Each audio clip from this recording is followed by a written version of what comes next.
Game 1 of this series was a swift and absolute banger. Let's see what the second has in store for us. One and all, welcome back to the $1,000 Age of Empires 4 4v4 tournament.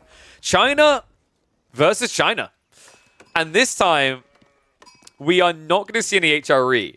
However, we are going to see the Abbasids. And it's quite funny, actually, because when we were getting ready for this game, I said it was going to be Baltic. I thought we were actually going to get to see Baltic because I think there is a deeper dynamic to Team Water than is initially apparent. I was describing, like, if you have the right coordination, having things like French and Jeanne to just build your ships is really efficient. And then having a civ like Ottomans to build your demo ships works really well. So, kind of hoping that Liu Tao can bounce back here, because if we get a game 3, we will be heading onto water into a giant pond.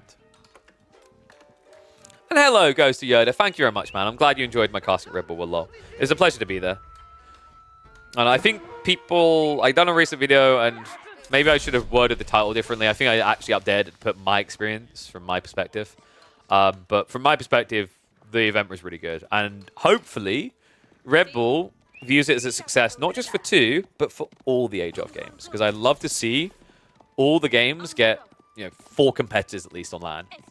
I think that's when all of them could deliver. Really happy that Myth was able to deliver, and I think AoE4 would be able to in that environment as well.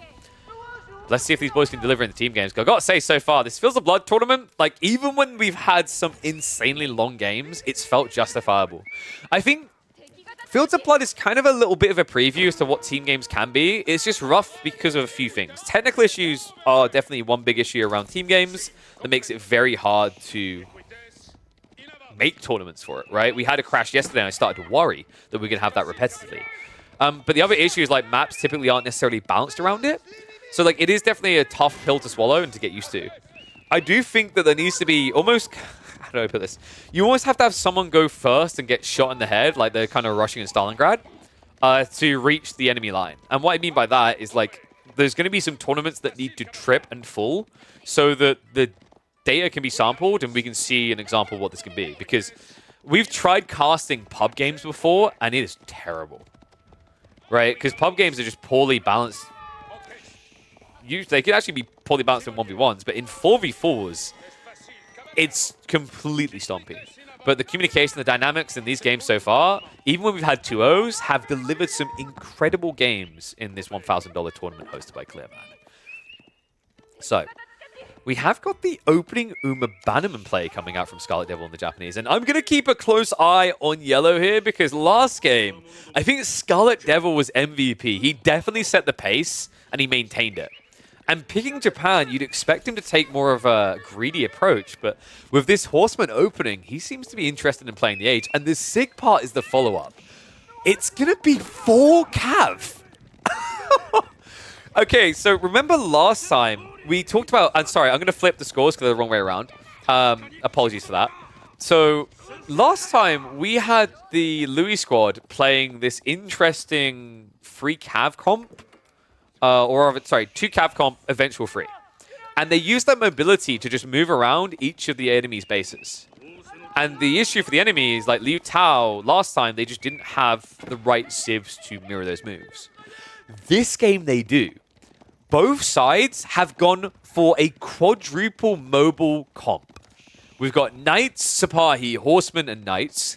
We've got Knights, Knights, and nothing right now. But what we will get is Camel Riders and Mounted Samurai.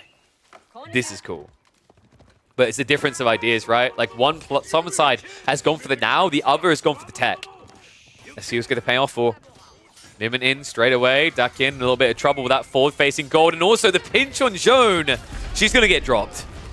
Good start here for Louis MT's team.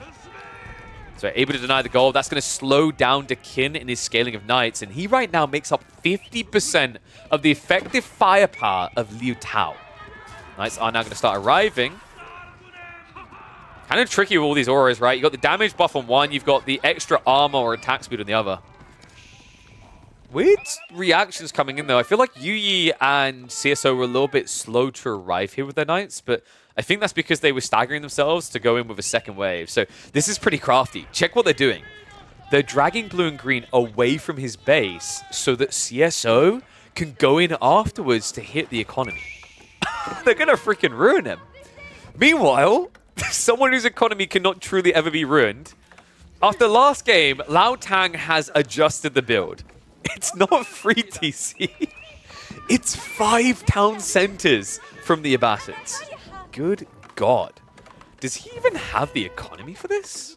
I guess his thought is to eat through the tree line and then build farms. And in fairness, guys, he got a really good spawn for that. It's a triple tree line on one screen. Meanwhile, Jeanne, in range form, is going to reap the benefits here. Love that snipe coming through. Formation shuffle is a little bit ugly. Puts it to the backside. Need to be careful here, actually. Yuyi is trying to go in, but the other players aren't ready to commit an assist. Southside is a brilliant fight, though. The Sipahi, no fortitude activate. I'm a bit surprised there was an opportunity there. Louis, it's a bit micro-intensive, but when you see which Sipahi is being targeted, you can activate your attack speed to snipe down these knights quicker. Either way, this is looking really good for the West Side team. I love how fast they play the game, and what happened to that wall? Oh no, the surrounding break created a little choke point. Villagers also stuck here, they're not doing anything. And backstab comes in, CSO looking to swarm the fight. The military numbers tell no lie in this game. 49 to 22. Flown Gate now on the way for G, but it might come at the price of he being Dakin in this one. It's about to be dead. Jeanne not able to hide inside the TC. It's already fully garrisoned. Villagers also getting massacred. They are peeling Dakin like he's a banana. 15 villages compared to an average median of 40. Oh my God. And they're doing it again. Last game, they done it with Rams. This time, it's just with torches out. They're going for the town center kill. Ranged armor is also in effect, so this town center not doing anywhere near enough damage to quickly clear out the Sipahi. And also, it's even worse than that. He's having to waste time on the Sipahi. He could kill the knights a bit quicker from a ranged armor perspective, but the difference is almost negligible. And you can see Green's just trying to buy some time. Purple, in the meantime, has queued up the knights, so Mount Samurai are going to be on the way soon, but I just don't see this laying up. Behind this, Scarlet Devil's already gone age 3, so there's going to be Mounted Samurai to mirror the Mounted Samurai. And in that regard, Scarlet Devil's already ahead. This is brutal, though. I mean, this kind of takes me back to something one of the Frost Giant devs said. I know that's like not popular for people to hear referenced, because that's Stormgate, but there was an interesting point when the devs brought up in team games, and it's that team games can seem fundamentally flawed, because when a player is eliminated, he's eliminated, right? When a player's economy has been removed, like there's no getting back in. Whereas you compare it to like Counter-Strike, Dota 2, Call of Duty, like pretty much any other genre, you will be punished, but you will have an opportunity to redeem yourself. There is no redemption arc for Dakin. This is the last of the villages. He has one left somewhere else, and then he's dead. So this is now a 3v4. He has one villager, guys. Dakin has enough to drop the mining camp to get the stone. But it would take him so long, about what, 18 minutes, I think, to build a new TC. Someone needs to sling him resources ASAP. In fact, that villager might get found. Oh my God, no, no, no, no. No, no, no. Leave him be. Run. You're the real Jeanne. Run, little maiden. I don't care about the rest of the game. This is now an RPG adventure with Dakin's final villager. Starts to build the lumber camp, but in the meantime, Teal is teching up. However, the dive is coming in, and he has no military. No! Come on. This is such a depressing beatdown. I had high hopes for Liu Tao. They're actually very talented team players. But the overarching strategy out of the West Side team, out of Louis, CSO, Scarlet Devil, and Yuyi, is just so much more well-refined, right? They've tempered aggression, and similar to in 1v1s, in team games as well, at this level, playing the aggressive side has a lot of advantages. We're not really in this meta where you just boom anymore. Love to see that being so true in team games. I think the only unfortunate detail I'd highlight here is that outside of HRE, like anyone who has fast infantry, it has to be cav comps to make this work. And that's why I hope we get maps where teams are pushed closer together so that infantry comps can actually be part of the meta. That's the ideal world for team games. But damn, what a game. I just keep checking in on that final villager. Poor Dekin. He still needs to go for the stone after this, guys. He's taking the safe resources now, but he needs to find stone as well. Like Teal is going to get stay of execution still at 98 villages. Turns out having a cajillion outposts in town centers means not many people die. Oh my god. Abbasid's truly playing the tower defense simulator. Louis MT. Still just pumping Sipahi, interestingly enough. Kind of curious what the game strat is here. He's pulling for the corner. Oh, he's being chased right now. Dekin. He's gone on the counteroffensive. We were so focused on the south side, we didn't even notice this. So Dekin, this is his only knights left over. This is his final presence here, right? He's trying to make someone suffer anywhere near as much as he has. Meanwhile, level 3 is in for this Jeanne. That's the other good thing for Dekin, is like you are playing a support Civ, and you now at least still have Jeanne. So in theory, I'm probably halving the hopium, but in theory, you can still be useful. Like if you had to choose between French or Jeanne being one villager, and still being useful, you'd pick Jeanne, right? So Jeanne truly is the cheerleader in this game.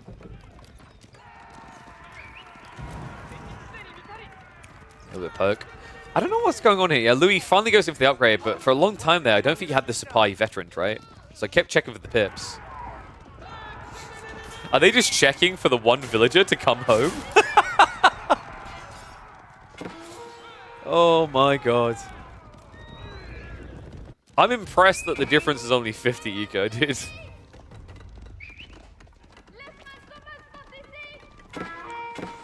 We've got another tech upcoming. CSO now moving up to the age 3. Yi with just so many knights. And Jones' right is kind of interesting here. It makes a lot of sense, right? Like your opponent's likely trying to get crossbows to defend. It just makes a lot more sense also for mobility. Even if there's not a unit you're countering, at least this moves with you. The Champion's Dome. Just coming in. Good fight as well for Jeanne. Just a lot of XP potentially up for grabs. However, unfortunately, she's on the front side, and that one camel is ruining the plan here. I mean, you could snipe it, right? You have got the arrows, and there we go. So now this is the fight you can take. Psych. Oh, for God's sake. Dude, camels are just so obnoxious in team games. This is why. Especially when you're playing mass camel on both sides. It's just the X factor. Because as long as one of them exists, you could be reducing the damage of 4 players' army by 20%. And because it is a mass cav strat, nobody really has the means to snipe those camels, bar Jeanne in range 4. And if there's 3 camels, she can't do that, because although she hits for a pretty solid 118 damage, these guys have 270. Alright, Dekin. Is it happening? Where is his villager? Dekin? There's no way he's coming back to base. He's carrying the stone.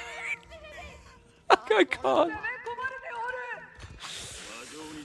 Oh, the true maiden of the Orléans. She's going to carry them through the whole war. Oh my god. Yeah, soon, guys, soon. Like, you think someone would be nice enough to sling him some stone, but it's fine, right? Like, it's only going to take him about another, what, 4 minutes to gather the stone needed? Absolutely fine. Poor guy. Trade has been found. Camels are riding in. We do have the camel handling. This is big. You can no longer run away from the knights. However, they can completely gang you.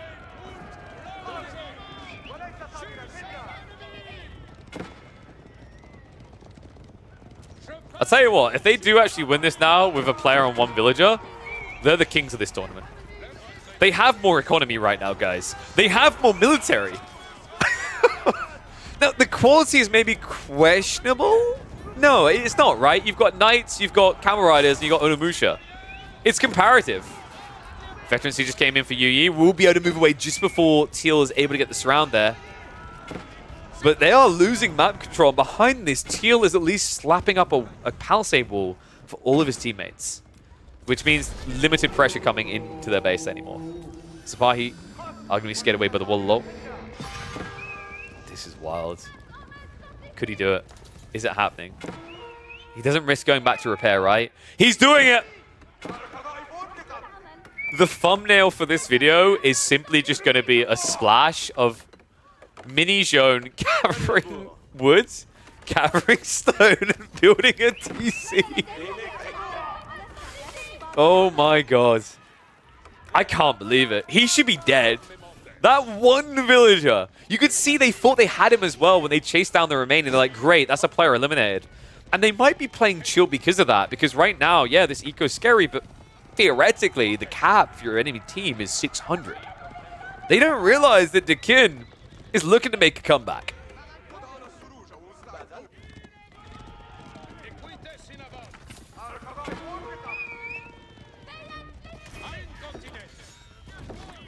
These camels are just so obnoxious. Even now, this feels like a good trade, right? Like, forcing the rejuvenation. I guess, actually, no, they only got one night. However, now you're quite heavily injured. If it wasn't for the rejuvenation, that's probably 2 more nights going down. Which is a good trade for Camel Riders, as Camel Riders are 230, right? Yeah. Actually, 220? Yeah, they're 220, right? Man, why are Camel Riders so cheap? It is pretty insane.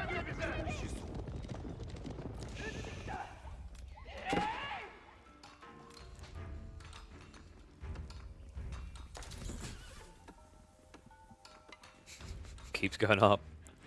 Dude, like, I'm just sitting and thinking, this can't happen, right? Like, they can't win with one villager. I just can't get over this. I would have never, ever, ever seen this in the history of Age of Empires 4, if this happens.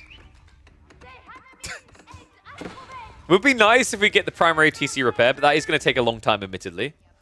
This is still building. Guys, how long ago did this begin? Was it 2 minutes ago? Well, actually, like, the timings are true, right? Yeah, it takes 2.5 minutes to build a town center with one villager. That is true here. Oh, Knights have broken in, though. CSO. Converging alongside Scarlet Devil, but this is Camel Riders. You can't win this fight. They do at least get the snipe down on Jeanne. That's unfortunate as well. Remember, Dekin, if he'd been behind the line there, this would have been an absolute farm frenzy for him. Camels will at least be able to buff this away. However, they are hunting. The TC is up, though. You can't stop him. They might.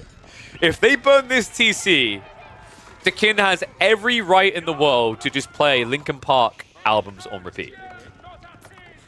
So at this point, you should be looking going, wait, is that a blue town center?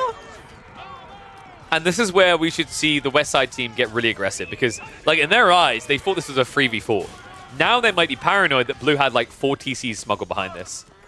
Wait, did they kill her? Nope, she's alive. Actually, I don't know. This is... It's okay, guys. They were twins. One of them can take the other's place. There was Jeanne and there was... Crap, what French name is female and sounds like that, like Jeanne? I'm looking at my keyboard now. Bone? No. Gone, Don, Roan. Roan. Roan sounds kind of believable. Jeanne and Juan. Wait, what? They're both girls, guys. They both got the maiden hat, right? Actually, maybe... Yeah. It's all the ladies. Jeanne and Jeanette. It's Jeanne and Jeanette. We're going with that. Janissary's now rhyming. Oh my, the camels! They're ruining the comeback story. Not the TC! Run, little Billy, run! The first son born in the Jeanne Empire. Don't let him die. Reactionary forces coming in. They need to keep him alive. Dude, this right now. This is a story of protection. This isn't about the RTS. This isn't about the grand scheme. This is about preventing a genocide. 5 villages alive for Dekin. Camel Riders have to back up, though. The Janissaries are massacring everything here. Finally, something arrives to deal with. The Onimusha are peppering that back line. Oh my god, but the military count. This should be enough to hold. And the TC is still alive.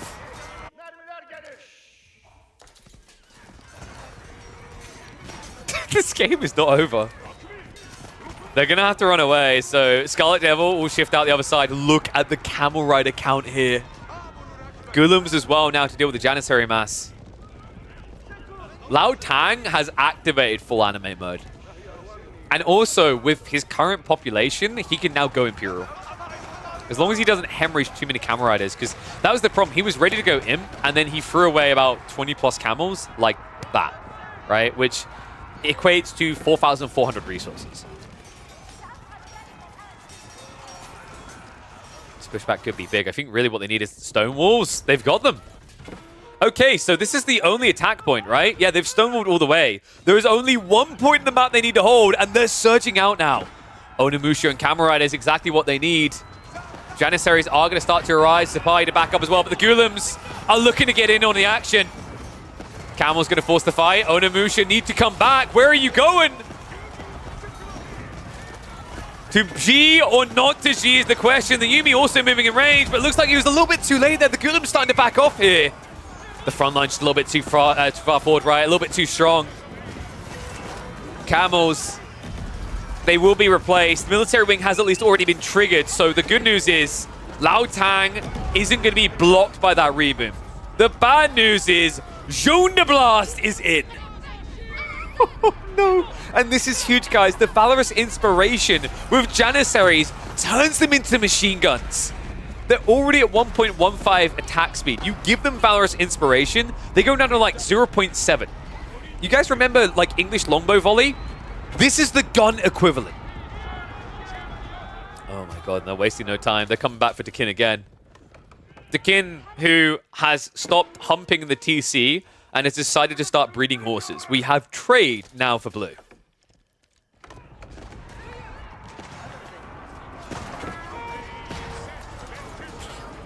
Now, guys, this might look bad for the Eastside team, but I want you to realize that compared to where Dekin was a few minutes ago, he has 24x'd his holdings in this game.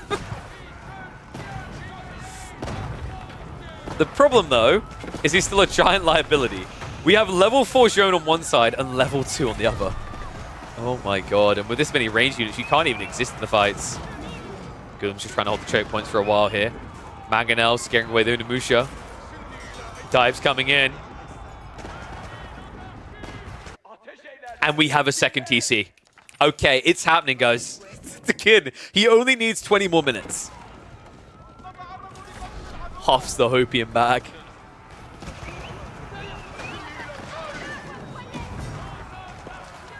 Now, this might look really one-sided, but what I want you guys to process is the fact that this is 3 players versus 1 right now.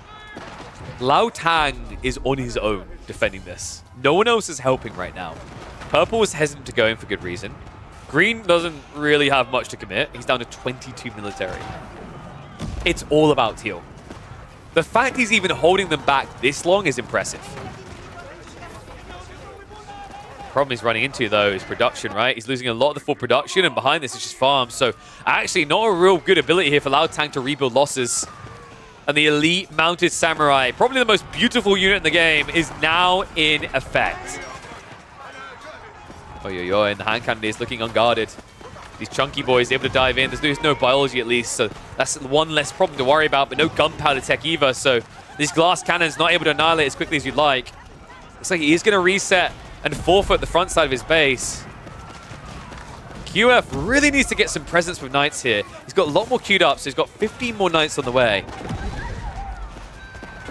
Feels like there's maybe not enough production here, though. Has got stable set up around the red path, so that is going to be given the discount. He is close by. Onimusha now with the backstab.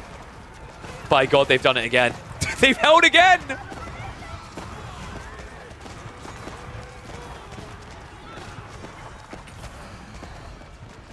Now, If it seems like I'm giving way too much credit, the thing you have to keep in mind is we were on a map where they're trading as well. So the whole idea if they forfeited map and gold is great isn't good enough here.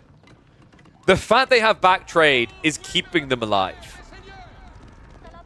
I am starting to wonder if trade with allies should be altered. Like, I'm pretty sure we've had tournaments where this got banned, right? I'm pretty sure we've had team tournaments where you cannot trade with allies for this reason. Because it's the freest economy ever. Like, it almost makes Mongols feel mandatory, right? So yeah, this is keeping them alive now. Can't believe this. The kin now up to 55 villages. And the tech ups are coming in, guys. After all this, the East Side team has got 3 players in Imperial Age and a 4th going castle now.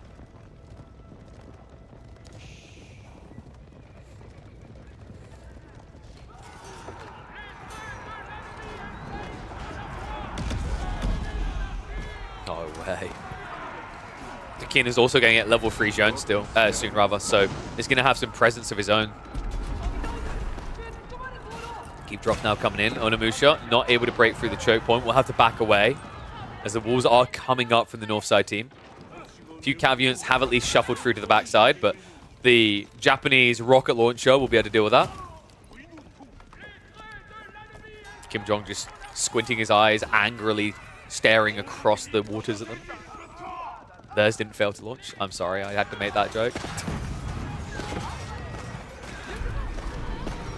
So I'm not sorry, it's a good one. And this is a bloody good game. We really, truly could be heading for a game 3. And that game 3, folks, would be on Baltic. Which I don't think any of our brains is ready for.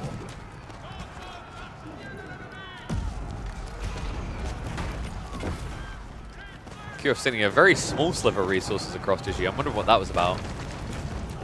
At least 500. I imagine there's probably elite tech coming out. Yeah, Samurai switch up is on the way now for purple. Interesting. I mean, they need an answer to the Janissaries, right? It definitely makes the most sense. I'm forgetting Great Bombards. Am I forgetting Great Bombards? I mean, if they switch infantry, sure, but if they go back to cavalry, Great Bombards is kind of tricky, right?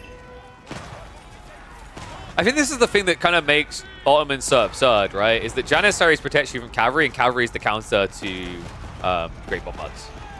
Because infantry stacks up, right? That issue is also likely to become a bigger problem in the upcoming Season 9. I do feel like despite the nerfs, the Great Bombard is a bit of an oversight. Well, at least one thing's true. End game's much quicker, that's for sure. Forward gathering now from purple. He's even setting up trade. Like, in team games, everyone has to trade eventually. But we've done it, guys. Dekin has reached level 3. If they're holding on without Jeanne D'Arc, imagine. Villagers are getting pink. She has to pull away from there. Scarlet Devil able to swarm through, so they're going to have to forfeit the area. A bunch of villagers for purple are going to go down, but they have got the secondary line behind this, and there are stone walls there, folks. So won't be a quick break-in. They're just biding their time, looking for the right position to fight in. This will be a good time to fight, actually. He's peeled them back. There's camels here. Hand cannon is as well, but hesitation sets in, right? Feels like it's a bit too far forward, and for good reason. Other issues also starting to emerge. No! Dekin! He was about to hit triple villager count. And they've come again. This is how the game began, folks. This is how it began to unravel with that multi-pronged assault where they baited the knights out of the base and then CSO came in for the villagers. He's back again. Thirsty boy wants more kills. However, remember, there's more behind this. The villagers are now shuffling all the way to the southern corner here to hide. The base is no longer theirs. The good news, at least, is in team games, your landmarks dying doesn't kill you off. So you will still exist, even if he loses all of them. CL now trying to defend, because of course this is uncomfortably close to his own base and economy. The other issue, by the way, is they never set up backstone walls, guys. So if CSO realizes this and just heads south with about 10 knights, he can ruin all of them. Meanwhile, east side. I think we're really starting to see the pain of 3v4. Dekin almost reached 100 pop, but he doesn't have any military units still. Blast also in this fight. Divine Restoration, an absurd ability with this many units nearby. And Varus Inspiration. It's time to swing like you're a Beyblade. Just press that one button. That's all he needs to do for an easy win. Weirdly enough, Yuyi is holding onto it though. It's kind of crazy actually. If he just presses that one button, they'll break through almost immediately. Looks like they should be able to fin it out either way though, so we'll begin to shove them back. On the west side, CSO is still fighting here. Man, Royal Bloodlines is something else. Sure, his damage has been reduced by 20%, but the issue is Lao Tang went into Camel Archers instead of sticking on the Camel Riders, right? I think that's because he's seeing this as a soft counter to Janissaries, and what I mean by that is you get the double damage versus Gunpowder Infantry, while they also get extra damage against you, right? So it's kind of a mutually assured destruction situation. And no, it's happened. CSO, he knows about the trade. He knows that everyone's involved on this as well. Yeah, so blue needs to build a wall. He's starting with the stone walls now, but it is slow. He needs more villagers working on it, but he needs stone as well. So someone needs to sling him. Otherwise, he can't protect them. I think they've reached the breaking point here, folks. I think they've just discovered the chink in the armor. Dekin may have recovered his economy, but he can't do much more than that. And although they're able to hold when the dives are coming into, say, Lao Tang's base, it's too far away when it's into blues.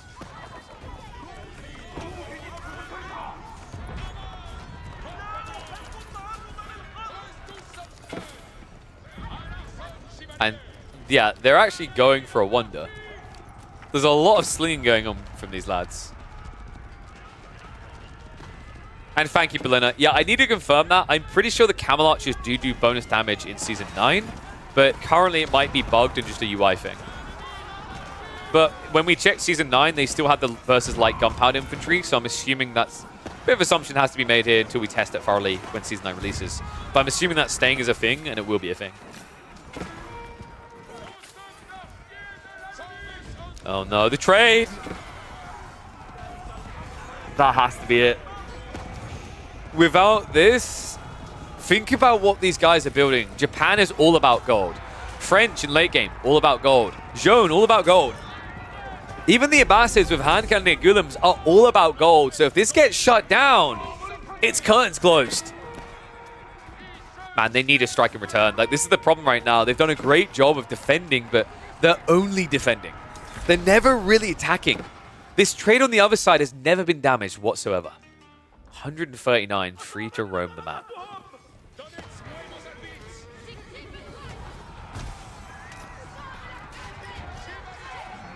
Sacred Sites are also locked in, so another thing to consider here is a decap has to come through soon.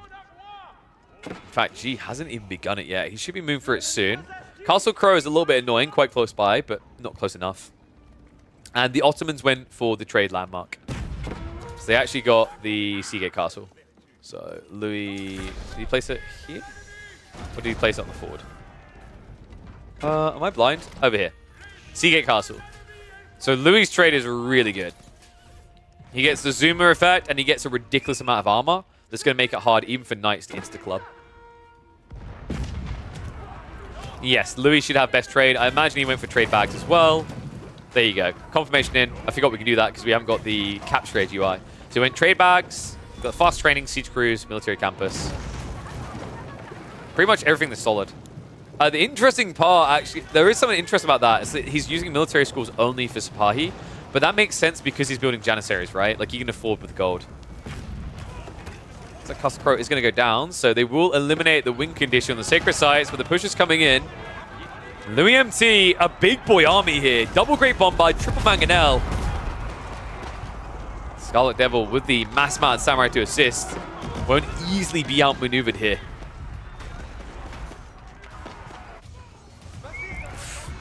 An attempt to hold on the west side. I don't think this is going to work out for QF. He has got Jeanne in range here. The assist from Dekin, who's basically trying to use this as an opportunity to farm up level 4, but it's still just so far away. Simply too many French knights here. So Jeanne will be flopped dead again. Meanwhile, on the east side, we have got a dive coming in, but it's a trickle of knights, and that's simply not going to work out. And thank you very much, Hakim, for the sub. Appreciate you, mate. What a game to stamp your mark on with a subscription, because this one feels like an all-time banger.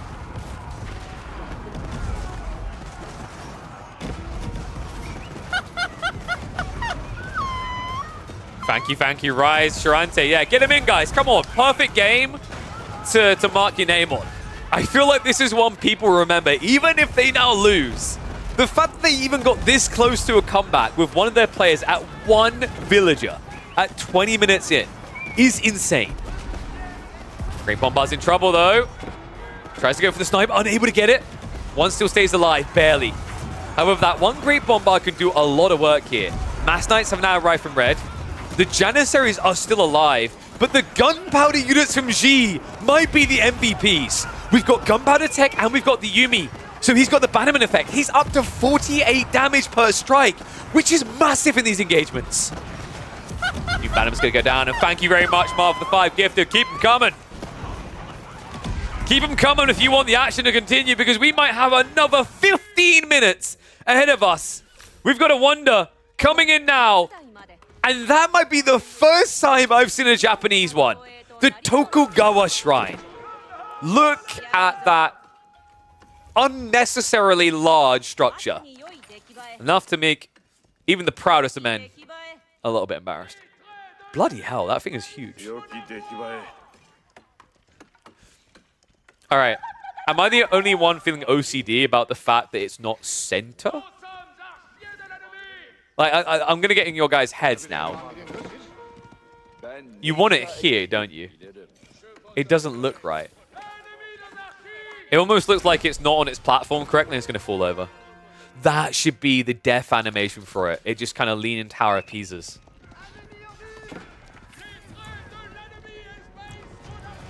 That's cool, though. I forgot that I've never seen a Japanese Wonder before. I mean, Japan never gets to that stage in the game. They're usually dead or won by then. Is this trade dead, though? Big interception, CSO, muddying the waters. QF has arrived with his own knights. And we do have level 3. No, they immediately target her down. Okay, she's backing away.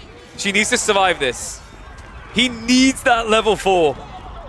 2/3 of the way. It still feels so far away.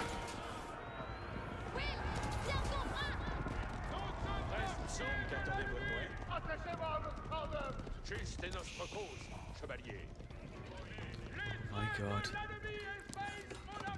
I don't know if gold veins are going to matter on this map, guys. Like, everyone just has so much trade. It's just kind of a moot factor.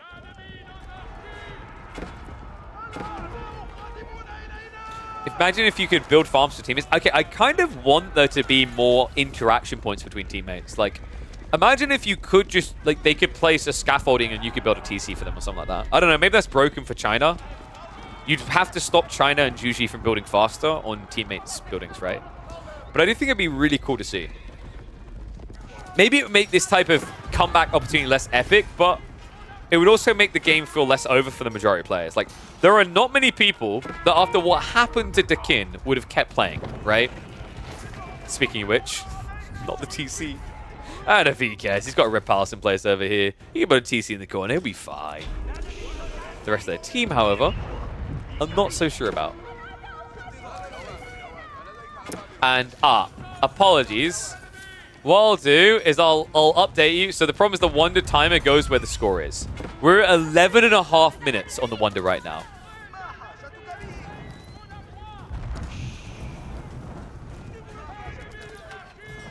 And wait, I mean, actually they could build another Wonder. Wait. Maybe? Whoa, gee, what the hell was this move? He dove in on his own. This is not ideal. Heavily outnumbered. 3 players easily able to wail in and defend. I mean, gee, he looked so strong up to this point, but now look at the hand clearing account. It's been reduced down to 7. Dude, it's kind of dumb. We're at a stage where there's just so many traders, you just kind of ignore a few knights doing this. You're like, well, I'll just build more. It's easier than the alternative. I really want CSO to build this wonder, goddammit. All right, guys, imagine if building another wonder half the time. No. Would that be a good change? No. You'd have to, for that to work, you'd have to interlink them, so if one died, you lost. Even then, it would be absurd. But hear me out. You build it. Oh my god, he's doing it. He's building the wonder. We've got double wonder.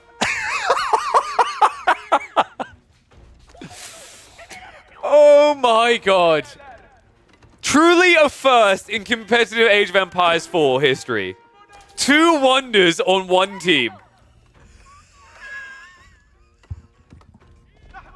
Yeah, surely you just surrender now, right? Like, this is, at this point, it's bordering on BM.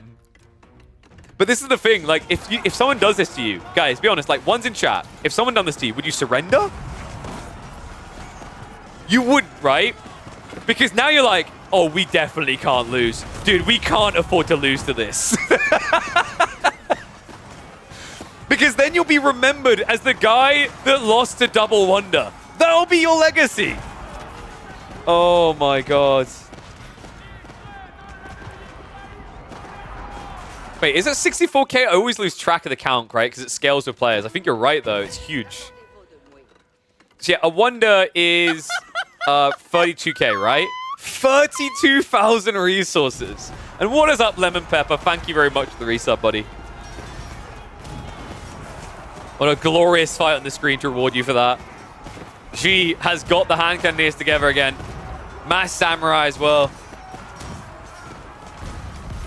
The great bombars might be the bigger problem, though, because they're sniping from the side, and that's it! They called it! The double wonder victory for the Chinese God Stack! 2-0! But what a way to do it! Oh, man. Freaking crazy game. Let me know what you guys think of these. Let me know if you want to see more of these. I think this was absolutely incredible. I don't think... And someone can double-check me on that. But I don't think we have ever in the history of AoE 4 in competitive seen a 2-wonder victory. Even in team games. Incredible. But, yeah, make sure you smash the like. Make sure you share this around because that game was insane.